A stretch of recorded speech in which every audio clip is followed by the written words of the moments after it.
আজকের আমাদের অনলাইন ক্লাসের আলোচনার বিষয় লেখিকা বেগম রোকেয়ার হিমালয় দর্শন। এর আগে হিমালয় দর্শন এই রচনার উপরে লাইন ধরে অডিওতে ব্যাখ্যা করা হয়ে গেছে। আমার মনে হয় তোমরা প্রত্যেকে ওই অডিও অনেকবার শুনেছ, বারবার শুনেছ। তার মানে হিমালয় দর্শন সম্পর্কে কারোর কোথাও কোনো অসুবিধা নেই। তাও এর আগে যতবার অনলাইনে ক্লাস হয়েছে বা অনলাইনে আমরা ক্লাস করেছি ততবারই এক একটা চ্যাপ্টারের উপরে মানে এক একটা অধ্যায়ের উপরে আমরা সামগ্রিকভাবে আলোচনা করেছি। আজকেরও লেখিকা বেগম রোকেয়ার হিমালয় দর্শন এই রচনার উপরে একটা সামগ্রিক আলোচনা করব। তবে এই রচনা একদিনে শেষ করা সম্ভব নয়, মানে একদিনে আলোচনা করে তাড়াহুড়ো করে হয়তো শেষ হবে না। তাই এই রচনার উপরে দুটো ক্লাস নেওয়া হবে। আজকের একটা ক্লাস এবং এই ক্লাসে আলোচনা করব হিমালয় দর্শনের অভ্যন্তরে যে বিষয় লেখিকা তুলে ধরেছেন, আসলে যে দিকটাকে লেখিকা ইঙ্গিত করতে চাইছেন সেটা নিয়ে পরের ক্লাসে আলোচনা করব। আর আজকের আলোচনা করব এই রচনায় প্রবেশের আগে এই রচনা সম্পর্কে সবিস্তারে আলোচনা করার আগে লেখিকার জীবনী নিয়ে আমরা আলোচনা করব। লেখিকা ছোট থেকে কোন পরিবেশে বড় হয়েছেন, কি অবস্থার ভেতর দিয়ে তাকে যেতে হয়েছে এবং ব্যক্তি জীবনে তিনি যে অবস্থার মুখোমুখি হয়েছেন, ব্যক্তি জীবনে তিনি যা উপলব্ধি করেছেন নিজের জীবন দিয়ে, সেখান থেকেই তার ঘুরে দাঁড়ানোর শুরু। এবং তার ঘুরে দাঁড়ানো শুধু তার নিজের জন্য নয়, তার ঘুরে দাঁড়ানো তার সাথে সাথে ভারতবর্ষের নারীদের, ভারতবর্ষের স্ত্রীদের, ভারতবর্ষের মায়েদের তথা মহিলাদের, মেয়েদের ঘুরে দাঁড়ানোর গল্প। একজন মানুষ যে অবস্থার ভেতর দিয়ে যায় সেই অবস্থাটাকে সবথেকে তিনি উপলব্ধি করতে পারেন, ভালোভাবে তিনি উপলব্ধি করতে পারেন, বুঝতে পারেন। সেই জায়গা থেকে তিনি চেষ্টা করেন যে তার অবস্থা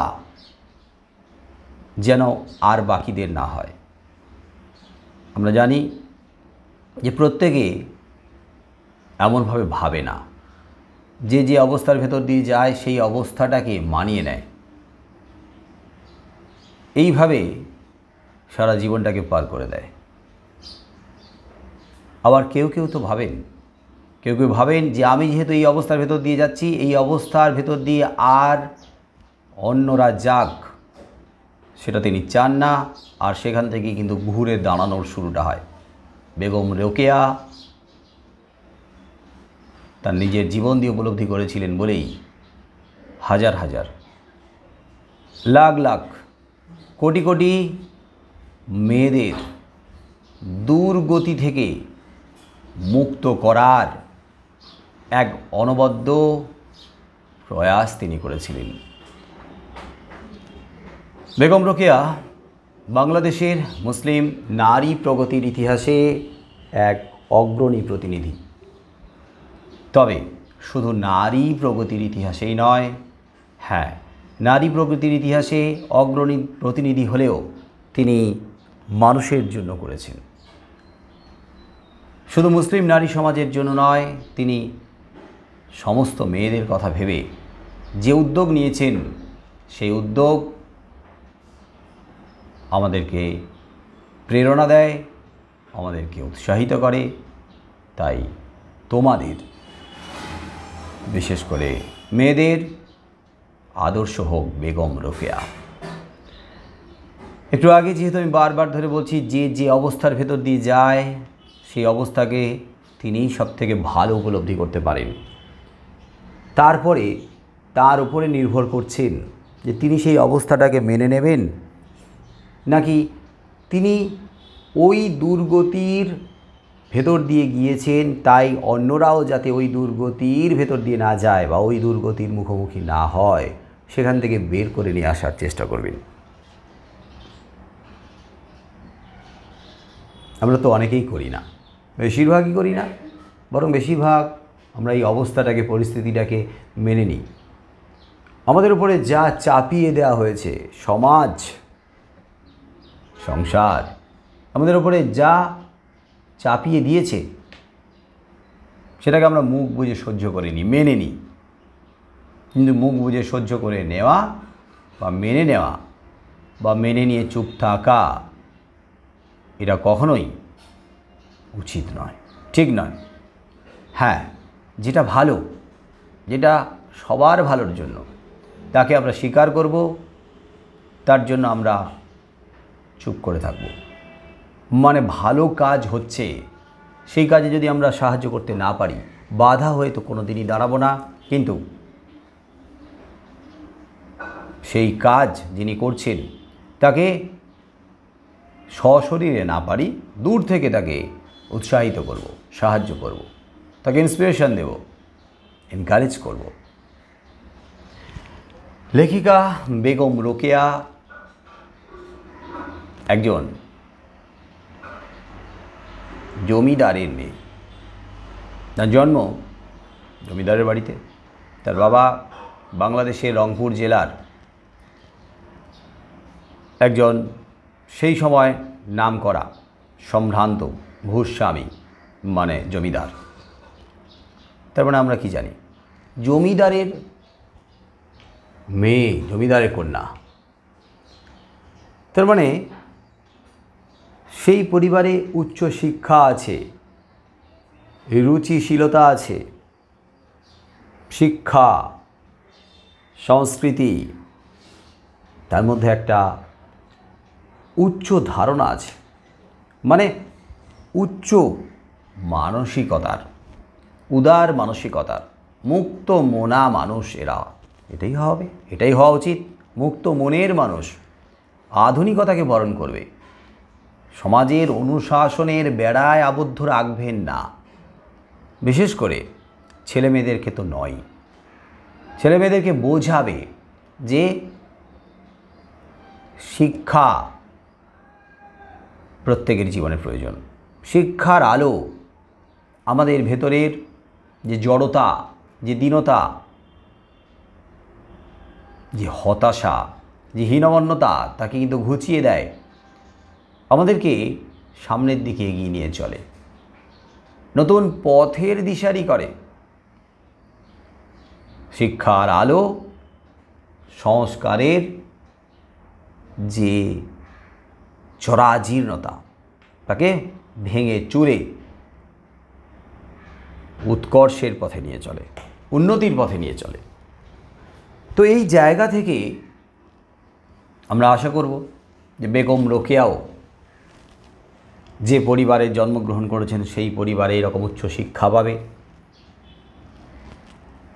উচ্চশিক্ষা মানে যে শুধু পুঁথিগত জ্ঞান তা নয়, ডিগ্রি লাভ তা নয়।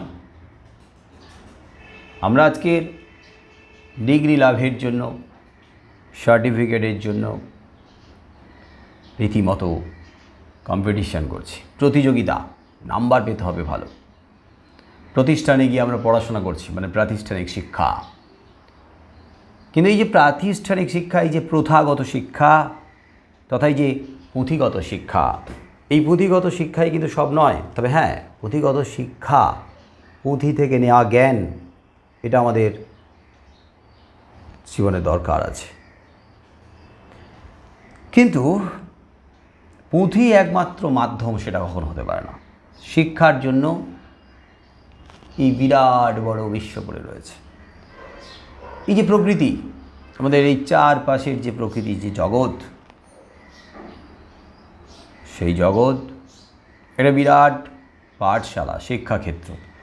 এই প্রকৃতি থেকে, এই সমাজ থেকে আমরা বহু কিছু শিখি। আর সেই শিক্ষাই তো আসল শিক্ষা বা পুঁথিগত জ্ঞান। যখন আমরা এই সমাজে আমাদের জীবন ক্ষেত্রে প্রয়োগ করি, সেটাই হয়ে যায় শিক্ষার সার্থকতা। তাহলে বেগম রোকেয়া তাই চাইবেন। তিনি হতে পারেন একজন মেয়ে, হতে পারেন একজন মেয়ে, কিন্তু মেয়ে হলেও তো মানুষ। তাহলে ছেলেরা যা চায় এরাও তো তাই চায়।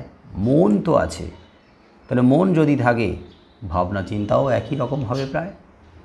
মন যদি থাকে, চাওয়া পাওয়া, ইচ্ছা অনিচ্ছা, আবেগ অনুভূতি একইভাবে কাজ করবে। হতে পারে মন, ছেলের মন আর মেয়ের মন।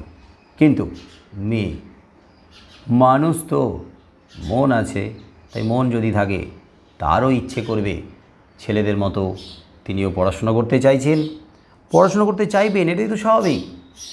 জানার আকাঙ্ক্ষা তার মধ্যে ছোটোবেলা থেকে ছিল। জানতে চায় না কে? সবাই আমরা জানতে চাই। বিশেষ করে ছোট থেকে ভাবো, ভেবে দেখো যে ছোট থেকে কিন্তু অজানাকে জানার জন্য কত কৌতূহল, কত অদেখা, আড়ালে থাকা কত জিনিসকে নিয়ে আমরা কত প্রশ্ন করেছি ছোট থেকে।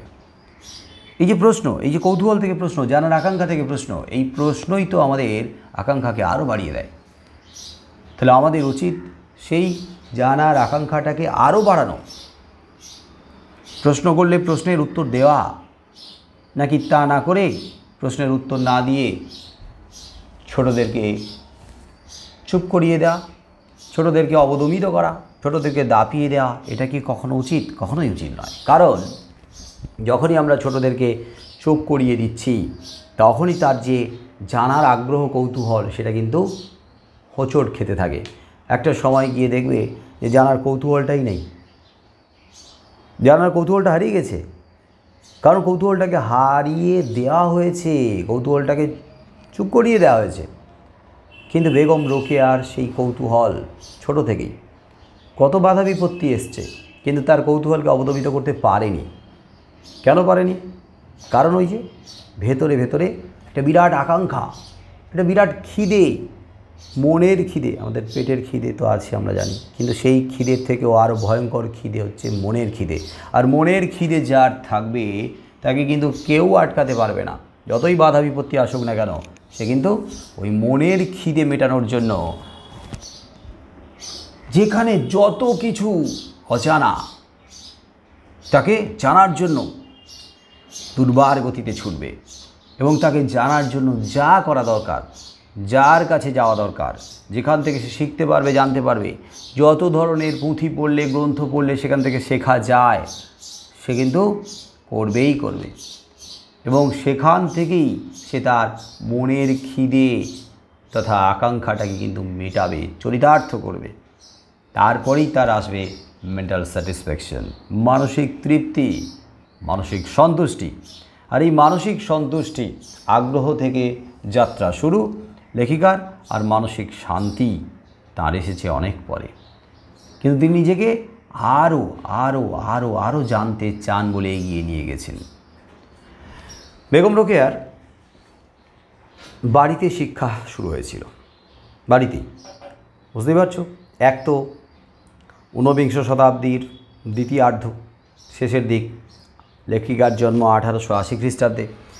তাহলে 1880 খ্রিস্টাব্দের জন্ম, তার ঊনবিংশ শতাব্দীর একদম শেষের দিক।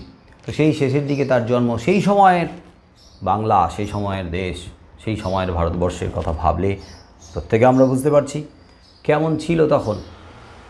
তখন ছিল স্ত্রী শিক্ষার এতটা অগ্রগতি ঘটেনি।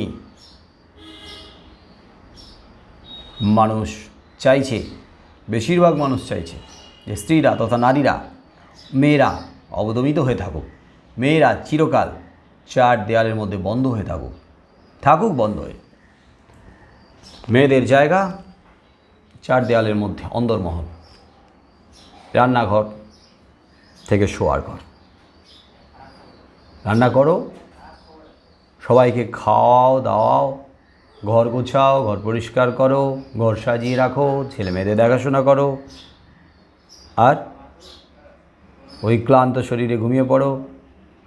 আবার ভোর হতে না হতেই, সেই রাত থাকতেই আবার শুরু হচ্ছে লড়াই। কোনো বিশ্রাম নাই, প্রতিনিয়ত এই যে লড়াই, প্রতিদিন এই যে লড়াই, এই লড়াই চার দেয়ালের মধ্যে থেকে করতে করতে মানুষ মৃতপ্রায় হয়ে যায়। তখন আর মানুষ থাকে না। তোমরা নিজেরাই বুঝতে পারছো যে এই করোনা পরিস্থিতিতে কীভাবে ঘরবন্দি অবস্থায় কতখানি আমরা আবদ্ধ হয়ে পড়েছি, কতখানি আমরা বিচ্ছিন্ন হয়ে পড়েছি চারদিক থেকে। এই একঘেয়েমি জীবন, এই বদ্ধ জীবনে কত বিরক্তি, কত উৎকণ্ঠা, কত দুশ্চিন্তা, কত টেনশান, কত রকমের সমস্যা। মনে হচ্ছে পাগল হয়ে যাওয়ার মতো অবস্থায় ঘরের মধ্যে আটকে থাকতে থাকতে। কিন্তু তাও তো হাতের কাছে, আমাদের ঘরের মধ্যে থাকলেও হাতের কাছে, আমাদের হাতের মুঠোর মধ্যে এমনও বহু জিনিস আছে যা দিয়ে আমরা কি করছি না, সময়টাকে কাটিয়েছি বা কাটাচ্ছি, যা দিয়ে আমাদের মনোরঞ্জন হয়ে যাচ্ছে, মনের খোরাক আমরা এগুলো দিয়ে যোগান দিতে পারছি। টিভি আছে, মোবাইল আছে, তাই না? তাও বাড়িতে সবাই আছে, সবার সঙ্গে কথা বলা, গল্প করা, আড্ডা দেওয়া, খাওয়া দাওয়া, হাসি, আনন্দ, দুঃখ, কষ্টে সামিল হওয়া, এইভাবে কিন্তু আমাদের সময় চলে যাচ্ছে। কারণ আজকে সেই সময়টা, সেই সুযোগটা আছে। আজকের মেয়েদেরকে মেয়ে বলে গণ্য করা হয় না, মেয়েদেরকে যোগ্য, ছেলেদের থেকে কোনো অংশে কম নয়, বরং বহু অংশে ছেলেদেরকে ছাড়িয়ে যায় তাই মনে করা হয়। তাই বাবা মা শুধু ছেলেদের নয়, ছেলে মেয়ের সবার সন্তান হিসেবে যদি আমরা বলি, সন্তানের প্রতিষ্ঠার জন্য, সন্তানের স্বপ্ন পূরণের জন্য দিনরাত এক করে দেয়। সেই বাবা মা যার একমাত্র সন্তান হলো মেয়ে, কন্যা সন্তান, তাকে প্রতিষ্ঠিত করার জন্য, তাকে বিশাল বড় জায়গায় পৌঁছে দেওয়ার জন্য, তার স্বপ্নটাকে সাকার করার জন্য কিভাবে প্রাণপাত করে, কিভাবে জীবনপাত করে, কিভাবে স্বপ্ন তারা দেখে এবং স্বপ্ন দেখায়। তাহলে আজকের সময়টা সম্পূর্ণ আলাদা। আজকের সময়টা, আজকের এই পরিস্থিতিটা সম্পূর্ণ আলাদা। মেয়েদেরকে নিয়ে মানুষ ভাবে, মেয়েরা চোখের মণি, আদরের ধন, তার জীবন আগে, তার স্বপ্ন আগে, তার ইচ্ছা অনিচ্ছার দামটা আগে দেয়া হয়। কিন্তু তাও যদি আমরা চোখ কান খোলা রাখি দেখতে পাচ্ছি যে এই শহরকে কেন্দ্র করে কিছু কিছু জায়গা ছেড়ে দিয়ে এমনও বহু জায়গা আছে, শহরতলি, গ্রামগঞ্জ, অজপাড়া গ্রাম, যেখানে আজও কন্যা সন্তান অবহেলিত, যেখানে আজও কন্যা সন্তান ভূমিষ্ঠ হওয়ার সাথে সাথে তাকে মেরে ফেলা হয়, যেখানে আজও গর্ভে কন্যা সন্তানের না পুত্র সন্তানের ভ্রূণ আছে সেটা জানার জন্য মানুষ কতটা ভয়ঙ্কর হয়, তা জানার পরেই ওই গর্ভস্থ ভ্রূণকে হত্যা করে, মেরে ফেলে, আজও মেরে ফেলে। তাহলে একবিংশ শতাব্দীতে দাঁড়িয়ে যদি এমন চলতে থাকে, তাহলে ভাবো 1880 খ্রিস্টাব্দে লেখিকার জন্ম, তার মানে ঊনবিংশ শতাব্দীর শেষার্ধে তৎকালীন পরাধীন ভারতবর্ষে, বাংলা তথা ভারতবর্ষের মেয়েদের কি হাল হওয়া উচিত। আর তোমরা প্রত্যেকেই জানো যে মুসলিম পরিবারে মেয়েদের অবস্থানটা ঠিক কতখানি, কি অবস্থা তাদের হয়, ঠিক কোন অবস্থায় তারা আছে, আজও আমরা দেখতে পাই। তাহলে সেই সময় মুসলিম পরিবারে মেয়েদের অবস্থা কি হওয়া উচিত, আর এখানে যখন আমরা দেখতে পাচ্ছি একজন জমিদারের পরিবারে মেয়েদের অবস্থা এই, তাহলে তো সাধারণের কথা আর কি বলার আছে। সাধারণের কথা সবাই বুঝতে পারছো যে সাধারণ মুসলিম পরিবারে মেয়েদের আরও শোচনীয় অবস্থা, আরও ভয়ঙ্কর দুর্গতি। তাহলে যে মানুষটা এই মধ্য দিয়ে যাচ্ছে এই রকম, যে মানুষটা বুঝতে পারছে যে আমি জমিদারের বাড়ির, আমি জমিদারের মেয়ে, তাহলে আমার যদি শিক্ষার নামে এই চলে, আটকে দেওয়া হয়েছে তাকে ঘরের ভেতরে, আটকে দেওয়া হয়েছে কেন না, পড়াশোনা করতে গেলে ঘরের ভেতরে থেকে করতে হবে, চার দেওয়ালের মধ্যে থেকে করতে হবে। কি পড়তে হবে? মুসলিম সমাজের রীতি অনুযায়ী, মুসলিম ধর্মের রীতি অনুযায়ী উর্দু পড়ো, আরবি পড়ো, উর্দু আর আরবি ভাষা, আরবি সাহিত্য, উর্দু সাহিত্য পড়ানো হচ্ছে বাড়ির মধ্যে, চার দেওয়ালের মধ্যে। বাইরে যেতে পারবে না, কারোর সঙ্গে মিশতে পারবে না, কাউকে মুখ দেখাতে পারবে না। তাহলে প্রাতিষ্ঠানিক শিক্ষা ব্যবস্থায় বিরাট বাধা। যা হবে ঘরের মধ্যে হবে। বাড়ির মেয়ে বাইরে যাবে, এটা ভালো দেখায় না। বোঝো অবস্থা, বাড়ির মেয়ে বাইরে যাবে, এটা ভালো দেখায় না। কী মানসিকতা ছিল! আজও এরকম বহু মানুষের মানসিকতা আমরা দেখতে পাই। সত্যি এই মানসিকতা বিপজ্জনক মানসিকতা, ভয়ঙ্কর মানসিকতা। এই মানসিকতা সমাজের জন্য ক্ষতিকারক, প্রচণ্ড ক্ষতিকারক। লেখিকা উপলব্ধি করেছিলেন এমনভাবেই যে সাফারার যে ভুক্তভোগী সেই তো উপলব্ধি করতে পারে, বারবার ধরে বলছি। তাই আমি এই প্রসঙ্গে তোমাদের বলবো যে তোমরাও কিন্তু ভাবো তোমাদের জীবনে কী ধরনের সমস্যা, মেয়েদের জীবনে কী ধরনের সমস্যা। শুধু মেয়েরা বলছি কেন, ছেলেদের জীবনে সমস্যা নেই? ছেলেদের জীবনে অনেক সমস্যা আছে। তাহলে সেই সমস্যাগুলো নিয়ে ভাবো।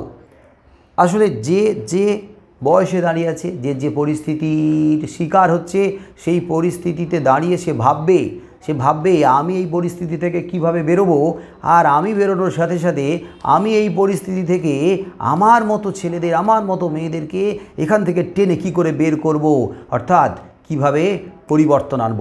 পরিবর্তনশীলতাই হচ্ছে জীবন, পরিবর্তনশীলতাই হলো এটা যুগের ধর্ম। তাহলে পরিবর্তন কারোর না কারোর হাত ধরে তো হবে। পরিবর্তন কেউ না কেউ তো করবে। পরিবর্তন যদি কেউ করে সেই হচ্ছেন পথপ্রদর্শক। পরিবর্তন যদি কেউ করে দেখান সেই হচ্ছেন পথ দেখান। তিনিই তো আদর্শ।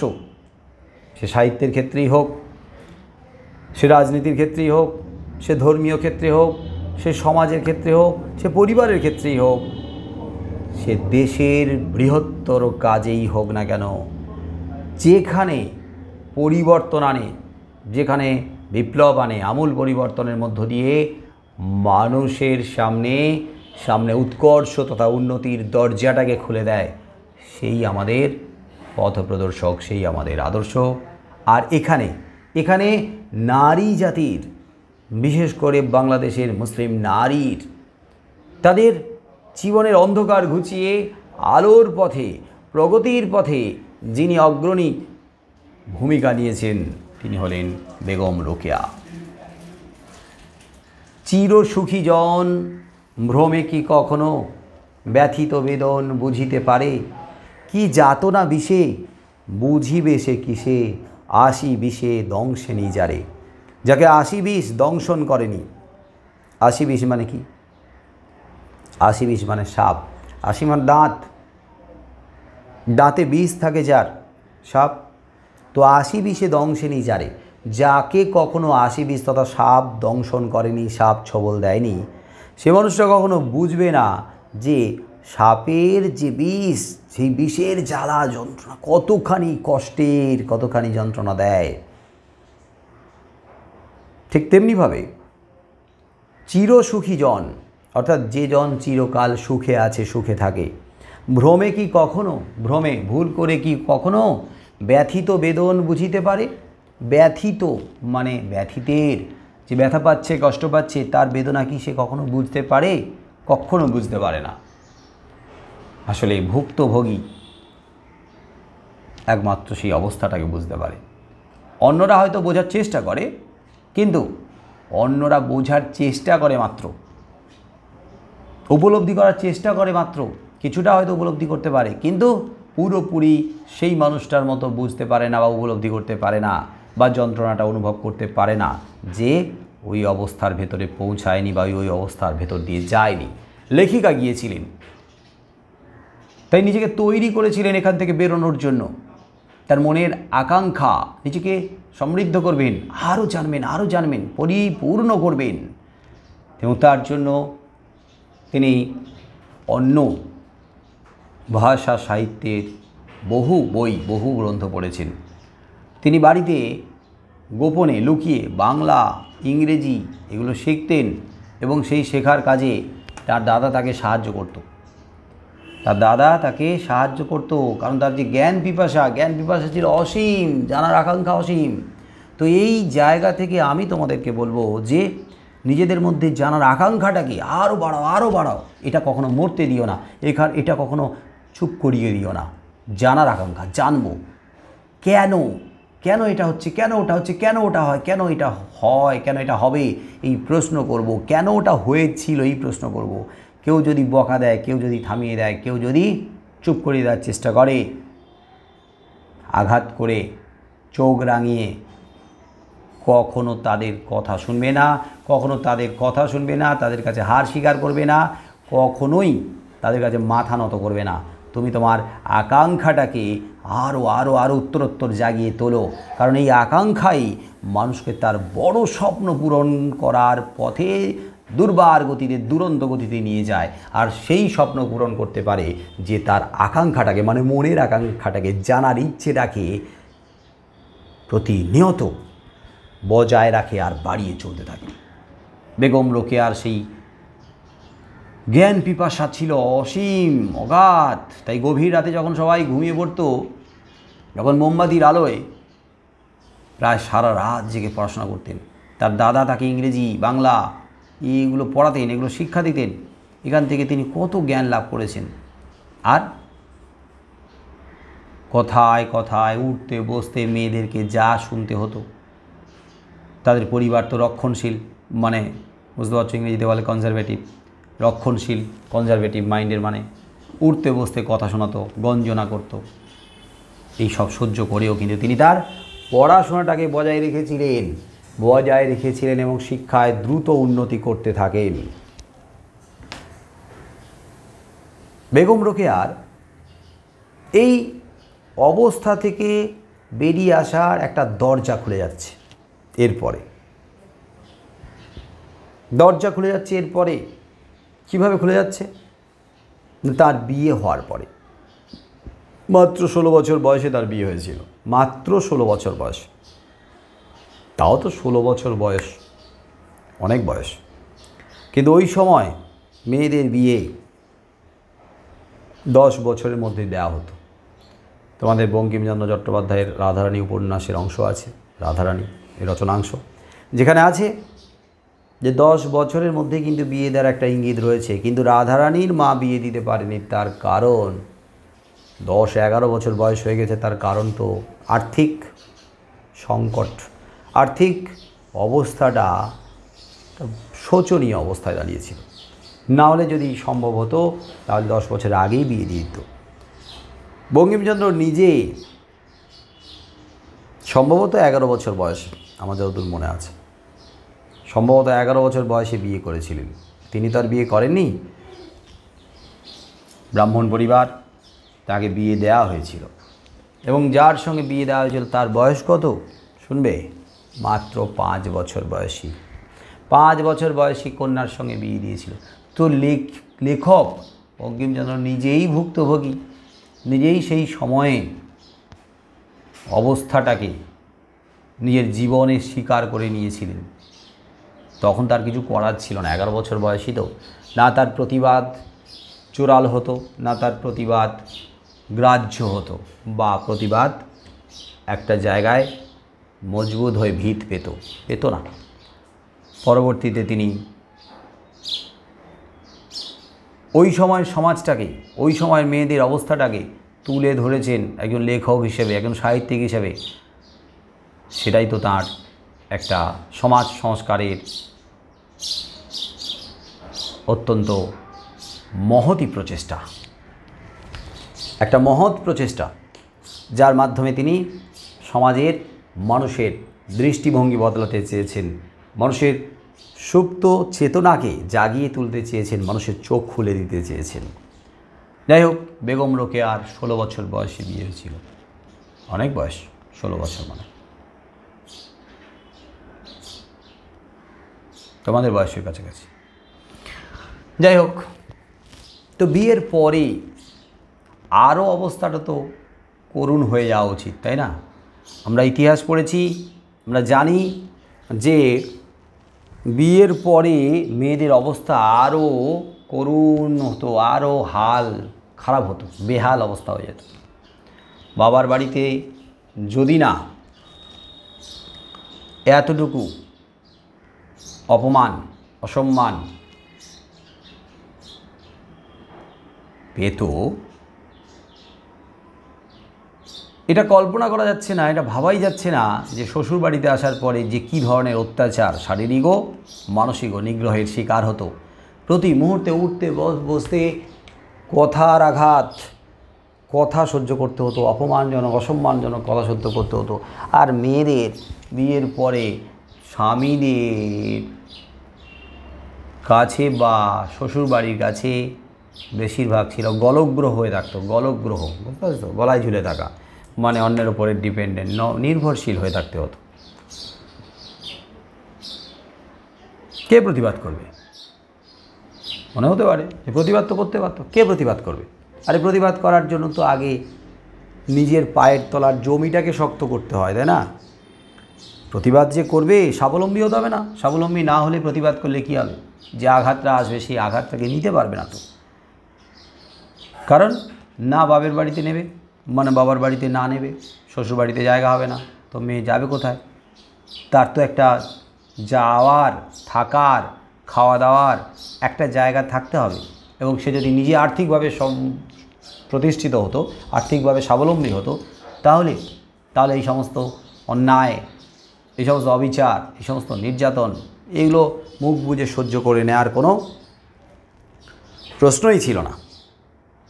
এই জন্য তো খুবই জরুরি মেয়েদেরকে নিজের পায়ে দাঁড়ানো, আর্থিক দিক থেকে মজবুত হতে হবে, আর্থিকভাবে স্বাবলম্বী হতে হবে, এবং তারপরে তুমি তোমার মনের কথাটাকে বাস্তবায়িত করতে পারবে, তোমার ইচ্ছা অনিচ্ছাগুলোর দাম পাবে, তোমার আশা আকাঙ্ক্ষাগুলো, স্বপ্নগুলো সফল হবে, পূর্ণ হবে।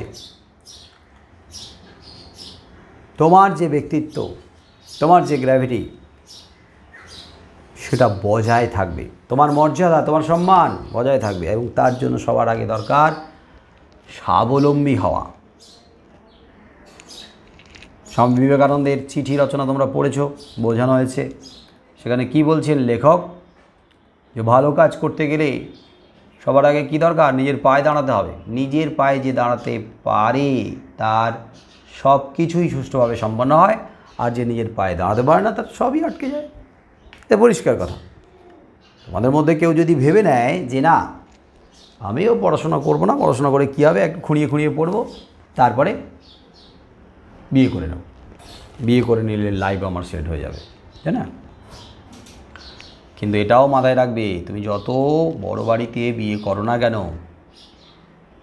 তোমার নিজের যদি কিছু না থাকে, তোমার নিজের যদি আর্থিক দিক থেকে স্বাবলম্বী না হও, তাহলে কিন্তু প্রতি মুহূর্তে তোমাকে কথা শুনতে হবে, কথার যে আঘাত সেটা সহ্য করতে হবে, ক্ষতবিক্ষত হতে হবে।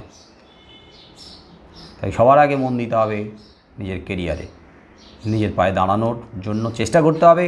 এবং সেটা শুধু মেয়েদের তা নয়, মেয়েদের, ছেলেদের সবারই স্বাবলম্বী হওয়াটা খুব জরুরি।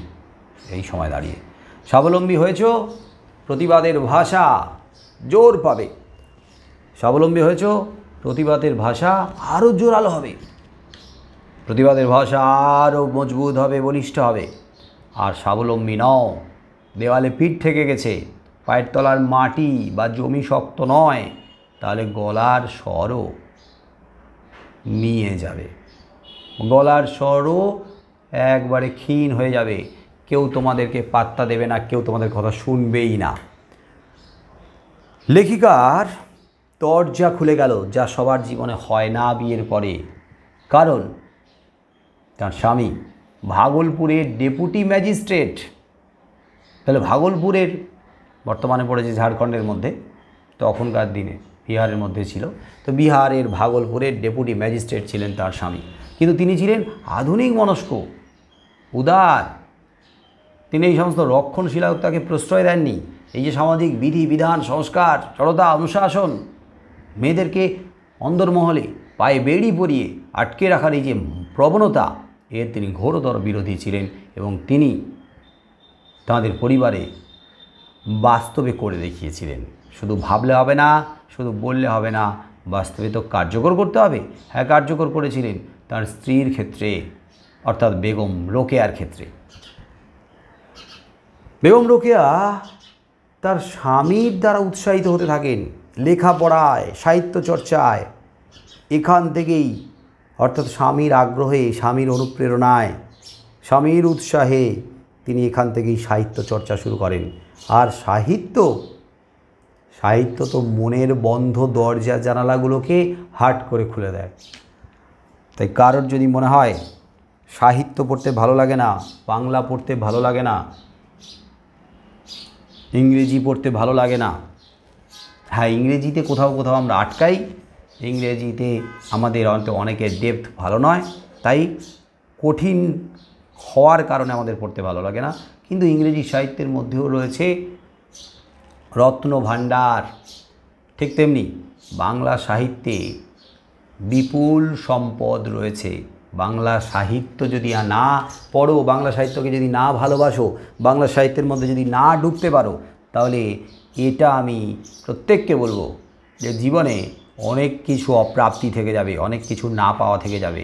সাহিত্যের মধ্যে যে আনন্দ রয়েছে, সাহিত্যের মধ্যে যে রস রয়েছে, সাহিত্যের মধ্যে যে ভালো লাগা রয়েছে, সাহিত্যের মধ্যে যে জীবনের কথা রয়েছে, সাহিত্যের মধ্যে যে বাস্তব কথা রয়েছে, সাহিত্যের মধ্যে যে শিক্ষণীয় দিক রয়েছে, যা জীবনের চলার পথে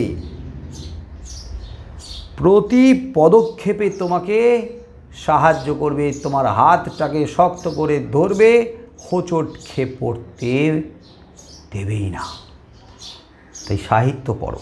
যখনই দেখছো বোর হয়ে যাচ্ছ, যখনই দেখছো বিজ্ঞান, অঙ্ক বা আরও নানান ধরনের জটিলতা, সমস্যা, কাঠিন্য তোমাদের মনকে আষ্টে পৃষ্ঠে বেঁধে ফেলছে, তোমাদেরকে যান্ত্রিক করে তুলছে, কিছুতেই মাইন্ডটাকে ফ্রেশ করতে দিচ্ছে না, কিছুতেই মনকে হালকা হতে দিচ্ছে না, তখন সাহিত্য পড়ো, গল্প পড়ো, কবিতা আবৃত্তি করো, গান করো, দেখবে দরজাগুলো খুলে যাবে। বন্ধ দরজা মনের, ঠিক লেখিকারও মনের বন্ধ দরজা খুলে গিয়েছিল। মনের বন্ধ দরজা খুলে গিয়েছিল বিয়ের পরে স্বামীর উৎসাহ অনুপ্রেরণায়।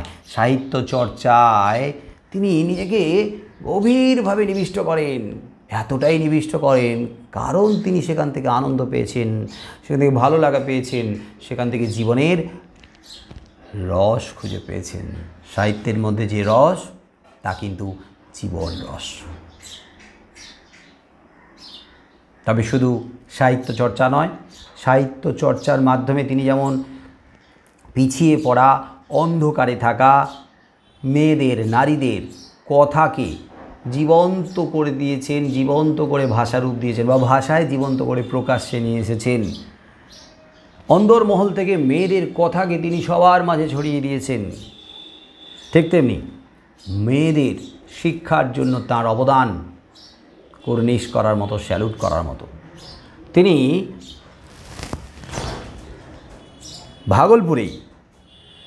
ভাগলপুরে একটা স্কুল প্রতিষ্ঠা করেন মেয়েদের জন্য, কিন্তু সেই স্কুলটা কিছু ওই জমি জায়গা সংক্রান্ত বিবাদের কারণে বন্ধ হয়ে গিয়েছিল।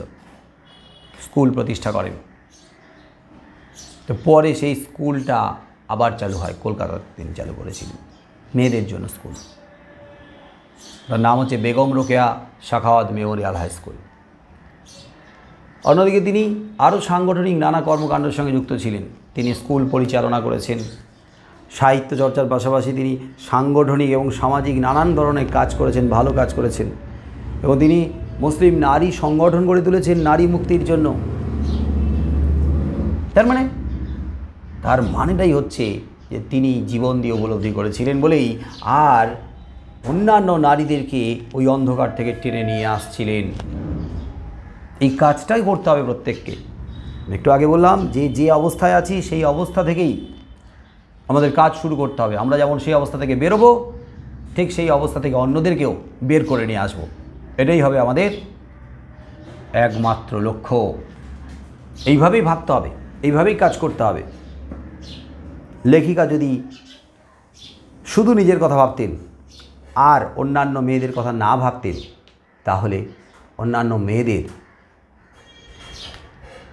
ওই সময়ের যে অন্ধকারে ডুবে থাকা, সেখান থেকে তাদের টেনে বের করতে পারতেন না। তার মানে তাদের অন্ধকার থেকে আলোর পথে নিয়ে আসতে পারতেন না, মানে তারা আলোটাকে দেখতে পেতেন না।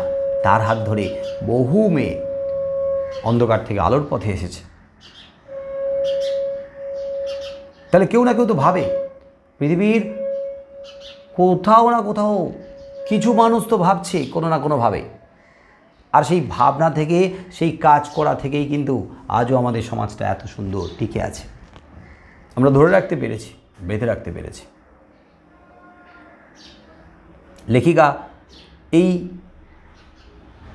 ভাবনা থেকে, এই উপলব্ধি থেকে, এই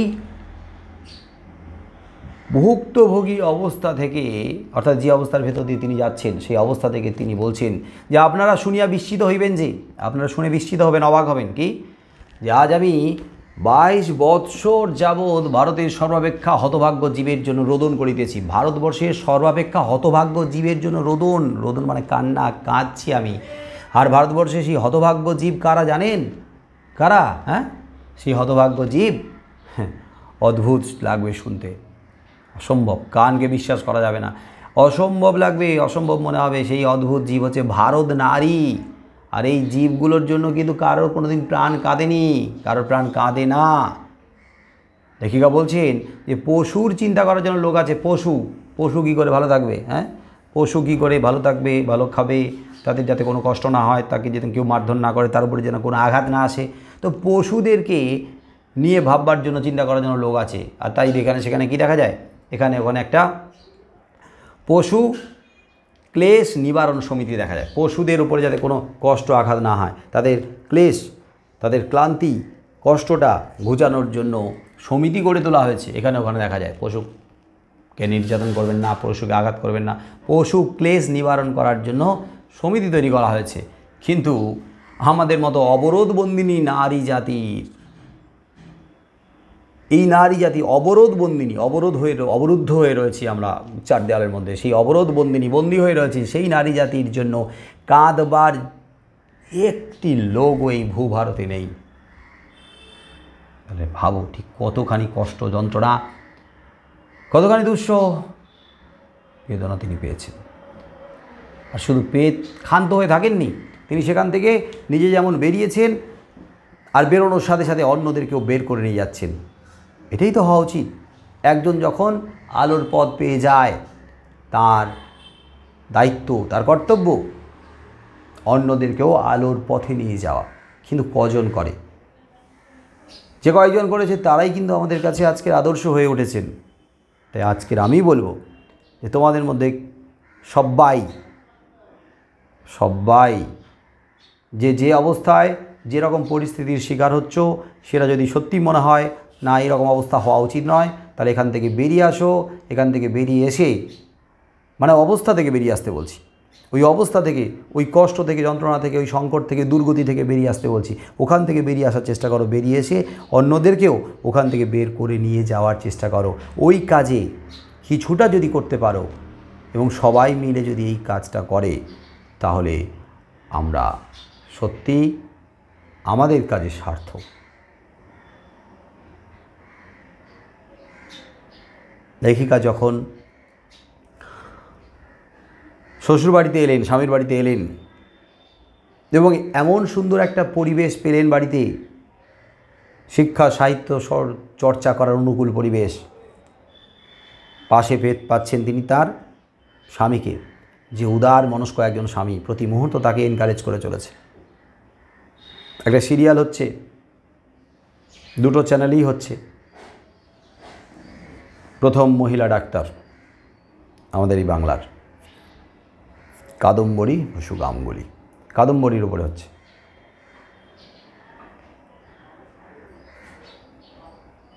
কাদম্বিনী বসু গাঙ্গুলি। তো সেই সিরিয়ালটা তোমরা দেখবে, সেখানে দেখবে সেই সময় একটা মেয়ে ডাক্তারি পড়ার জন্য কিভাবে চেষ্টা করছে এবং জায়গা করার জন্য চেষ্টা করছে। সবাই ছেলে, তার মাঝখানে একটাই মেয়ে। কত রকমের টোন টিটকিরি, কত রকমের কটু কথা, বাজে কথা উড়ে আসছে তার দিকে, কিন্তু তার জবাব তিনি কিভাবে দিচ্ছেন, কিভাবে সেই সমস্ত আঘাতকে, সেই সমস্ত অপমানকে তিনি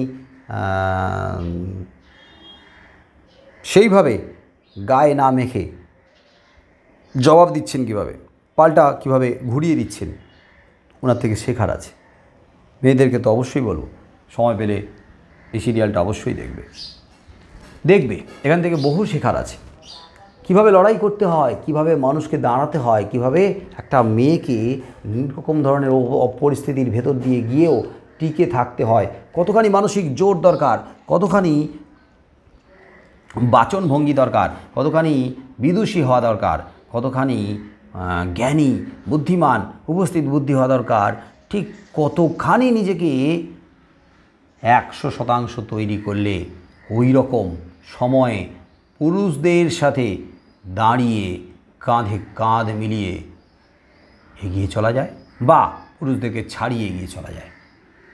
দেখবে ভালো লাগবে। কারণ যেহেতু বেগম রোকেয়ার কথা বলছি, তার লড়াইয়ের কথা বলছি, এবং তার লড়াইয়ে তার স্বামী, তার শ্বশুর বাড়ি পাশে ছিল, সেই কথা বলছি। ঠিক তাই এই প্রসঙ্গে চলে আসছে কাদম্বিনী বসু গাঙ্গুলির কথা।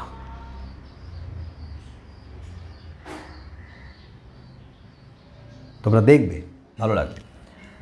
যাই হোক, এখানে দরজা খুলে গেল। প্রতি মুহূর্তে কিন্তু স্বামী উৎসাহিত করে গেছে, পাশে থেকে গেছে, অবদমিত করেনি, হতাশ করেনি, ভালো কাজে, সব কাজে কিন্তু উৎসাহ দিয়ে গেছেন। এবং এখান থেকেই তিনি যেন একটা মুক্তির স্বাদ পেলেন, একটা নতুন দিনের, নতুন ভোরের দিশা পেলেন, দেখা পেলেন। তার জীবনে এমনভাবে নতুন ভোর আসবে তিনি কল্পনাই করতে পারেননি, আশাই করেননি কোনো দিন, হয়তো স্বপ্নেও আসেনি, কিন্তু হলো, সত্যি হলো। এখান থেকেই শুরু হলো। ঠিক কী রকম অবস্থাটা তখন তার, হয়তো আমরা এইভাবেই ব্যাখ্যা করতে পারি যে অনেকক্ষণ ধরে কাউকে যদি জোর করে জলে চেপে রাখা হয়, চুবিয়ে রাখা হয়, প্রথমে সে আস্তে আস্তে ছটফট করবে দম নেওয়ার জন্য, তারপরে যত সময় যাবে দম নেওয়ার জন্য আস্তে আস্তে তার ছটফটানি আরও বাড়তে থাকবে। এবারে হাত পা ছোঁড়ার চেষ্টা করবে, দম নেওয়ার চেষ্টা করবে, ওঠার চেষ্টা করবে, অনেক পর শেষ অবস্থা ছটফট করছে, ছেড়ে দেওয়ার সাথে সাথেই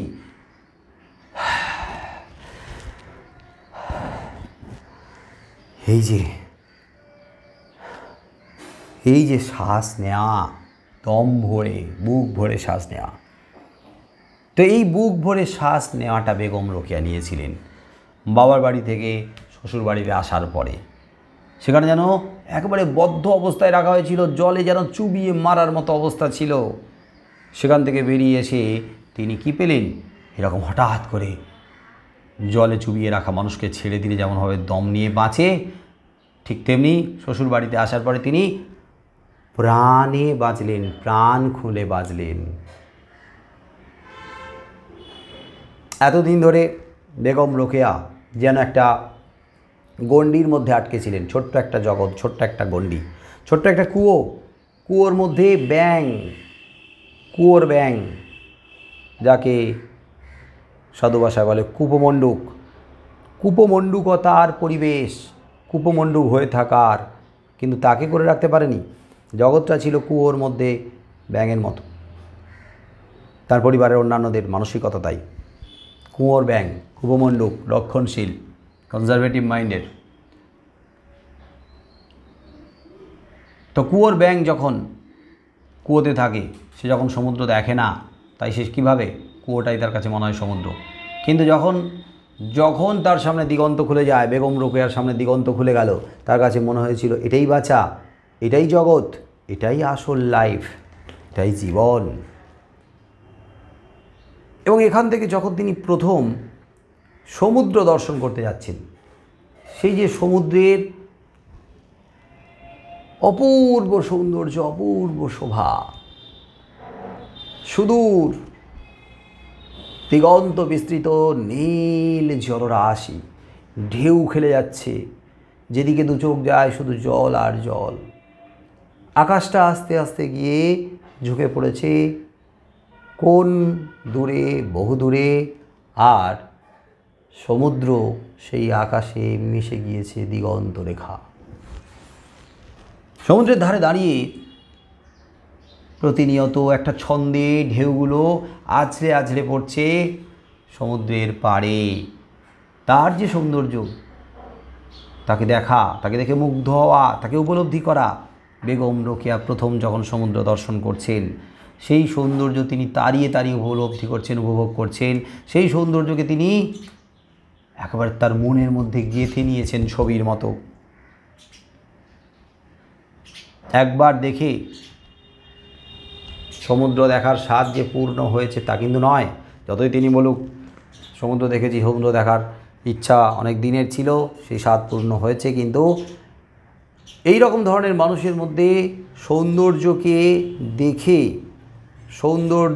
দেখে ওই সৌন্দর্যের যে স্বাদ, সেই স্বাদ কিন্তু পূরণ হয় না। যতবার দেখে, দেখার স্বাদ আরও বেড়ে যায়। যতবার দেখে মন ভরে না, দেখার স্বাদ আরও, দেখার ইচ্ছা আরও বেড়ে যায়। তো প্রতি মুহূর্তে ওই সৌন্দর্য পিপাসু মানুষ সৌন্দর্যকে দেখার আকাঙ্ক্ষা নিয়ে দুর্বার গতিতে ছুটে বেড়ায়, এখান থেকে ওখান, দক্ষিণ থেকে উত্তরে, পূর্ব থেকে পশ্চিমে, এমনকি সারা পৃথিবীময়। তবে হ্যাঁ, সারা পৃথিবীর থেকেও আমাদের দেশে, আমাদের বাংলায় যে সৌন্দর্য ছড়িয়ে রয়েছে, সেই সৌন্দর্য সারা পৃথিবীর থেকে বহুগুণ বেশি ছাড়িয়ে যাওয়া সুন্দর সৌন্দর্য। এমনকি আমরা এভাবে বলতে পারি যে সারা পৃথিবীতে যা সৌন্দর্য ছড়িয়ে আছে, তারই নির্যাস ধরা আছে বাংলা তথা এই ভারতবর্ষে। আর তার নির্যাস আমরা দেখতে পাচ্ছি কার মধ্যে? সমুদ্রের মধ্যে, জঙ্গলের মধ্যে, মরুভূমির মধ্যে, আমাদের আশেপাশের পরিবেশের মধ্যে, প্রকৃতির মধ্যে, পাহাড়ের মধ্যে। সেই যে বিরাট পর্বতমালা, তার একটা বিরাট অংশ তো আমাদের দেশে, তারই একটা বড় অংশ আবার আমাদের এই বাংলার সঙ্গে যুক্ত। তাহলে বাংলার উত্তরে যখন আমরা এসে পড়ছি, তখন হিমালয়ের কোলে আমরা চড়তে পারছি। আর সেই হিমালয়ের কোলে চড়ে যখন আস্তে আস্তে আমরা উঠছি, তখন দেখতে পাচ্ছি দুই দিকে চোখ জুড়িয়ে যাওয়া সৌন্দর্য, চোখ জুড়িয়ে দেওয়া সৌন্দর্য। এরকম সৌন্দর্য পৃথিবীর আর কোথাও নাই। পাহাড়ের ঢাল বেয়ে সবুজ চায়ের বাগান, উফ, মুগ্ধ করে। মাঝে মাঝে আঁকা বাঁকা রাস্তা, আবার কোথাও কোথাও দুই দিকে জঙ্গল, ঘন জঙ্গল, সবুজ অরণ্য। মাঝে মাঝে দূরের দিকে তাকিয়ে আর রয়েছে ওই পাহাড়ের শীর্ষদেশ, চূড়াগুলো। সেই চূড়াগুলো টানে, সেই চূড়াগুলো হাত চালিয়ে দিয়ে ডাকে, হায় হায় আমার কাছে দেখ, আমাকে স্পর্শ কর, আমাকে উপলব্ধি কর, আমাকে ছুঁয়ে দেখ। মন ছুঁয়ে যায়। কত পাহাড়ি ঝর্ণা, মাঝে মাঝে জলপ্রপাত।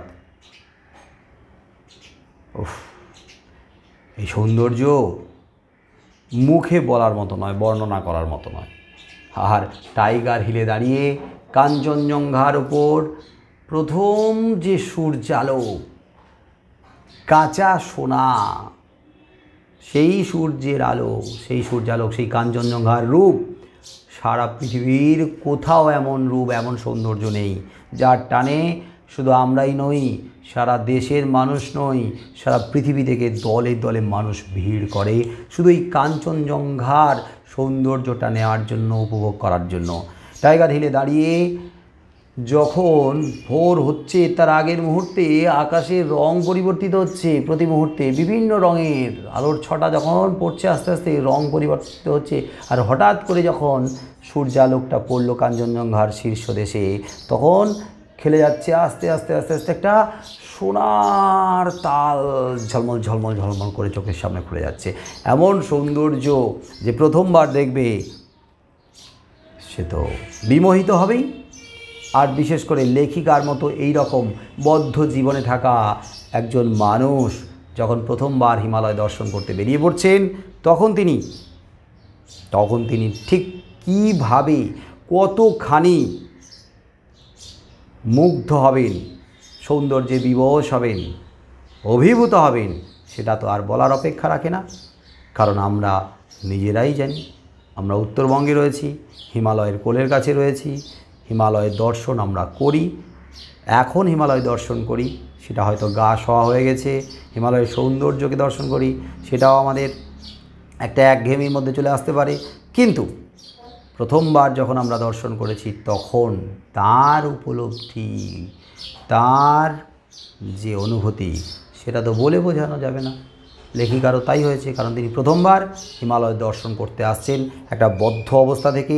অনেকটা ওই যে বলেছি, জলে চেপে ধরে রাখার পর অনেকক্ষণ পরে যখন শেষ মুহূর্তে ছেড়ে দেওয়া হয়, হাঁপ ছেড়ে বাঁচে, প্রাণ খুলে যেমন দম নেয়, ঠিক তেমনি বদ্ধ জীবন থেকে, কুপমণ্ডুকের স্বভাব থেকে বেরিয়ে এসে, পরিবেশ থেকে বেরিয়ে এসে তিনি আজ সামনে হিমালয়কে দর্শন করছেন। তাহলে তার আবেগ অনুভূতিটাকে আমি ঠিক বোঝাতে পারবো না। তোমরা নিজেরাই চোখ বন্ধ করে একটু ভাববে, তাহলে কিছুটা হলেও তোমরা উপলব্ধি করতে পারবে। আর এই হিমালয় দর্শনের উপরে আলোচনা, এটা প্রথমেই বলেছি একটা ক্লাসে হওয়া সম্ভব নয়। এখনও পর্যন্ত আমি হিমালয় দর্শনের মধ্যে, মানে এই রচনার মধ্যে যে বিষয় রয়েছে, সেই বিষয়ের মধ্যে এখনও পর্যন্ত আমি ঢুকতে পারিনি পুরোপুরি। সেটা আগামী ক্লাসে ঢুকতে পারবো। আজকের এই পর্যন্ত। প্রত্যেককে টাটা।